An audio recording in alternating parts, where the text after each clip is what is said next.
Want better digestion? Do the Kung Fu pose, right? You're gonna use one hand, it's gonna be a fist, the other hand's gonna be a palm, and you're going to slap. You're gonna slap that fist, slap that fist, right? Why? Because there's nerves around this part of the fist that correlate to your digestive tract, to your teeth, your stomach, your large intestine. It's going to improve. You want to improve that digestive system. You can do 30 times, slap it 30 times for one fist, and then switch. Other hand fist, slap this one 30 times, right? And then you're going to add one more thing. You're going to go on your toes and do it. On your toes 30 times. Do this every single day. It's going to last you about a minute, okay? Now, by going on your toes, you're pumping your calf muscles, which is pumping blood all the way up back to your digestive system, which makes it better. So you're gonna get on your toes and then slap your fist, all right? Slap your fist. Do this every single day in the morning, preferably. Hi, my name is Kristen Wienleva, and I am 21 years old, and I came to Yen Acupuncture for my anxiety, and I was having problems with my stomach.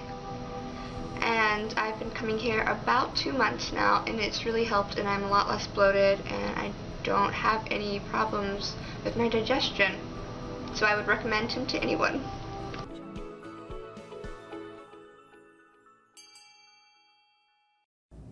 Biohack your intermittent fasting. So what does that mean? When should you fast, right? There's a lot of questions I've been getting. When should I fast? How often should I do it? Here's the way to use technology to determine when you should do it and when you shouldn't do it. Because if you do it at the wrong time, it actually does the opposite. You actually start gaining weight, right? Instead of intermittent fasting is supposed to help you lose weight, detoxify the body. So what should you get? You want to go to any pharmacy store, you want to get these glucometers, right? It comes in any form, glucometers. Get a lancet. Usually they come in a kit. So you can get a lancet. This basically prick your blood.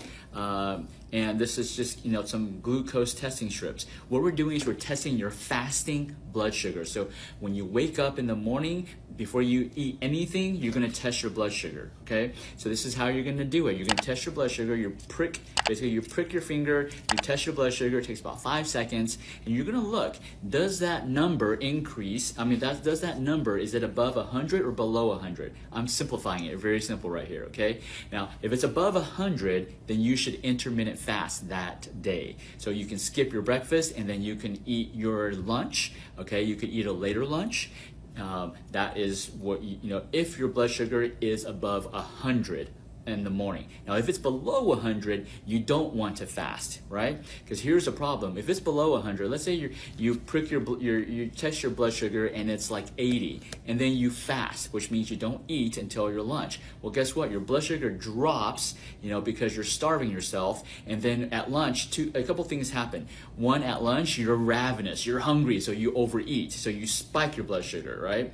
And at the same time, if you starve yourself in the morning, your blood sugar is already low at 80 and it's going low, your body's going to respond. It's going to respond by releasing sugar from your body so that it can give you some more sugar, right?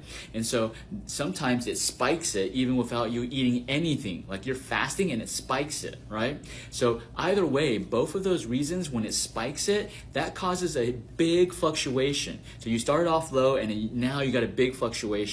That's the worst thing you can do when you're intermittent fasting, is to have these big fluctuations in blood sugar, because this fluctuation causes you to gain weight and it actually causes you to make you feel tired, okay? So it's very important. Use this biohacking technique to determine if you should fast that day, okay? If it's above 100, you can fast your blood sugar. If your fasting blood sugar is above 100, you can fast. If it's below 100, you should not fast for that day. All right, guys?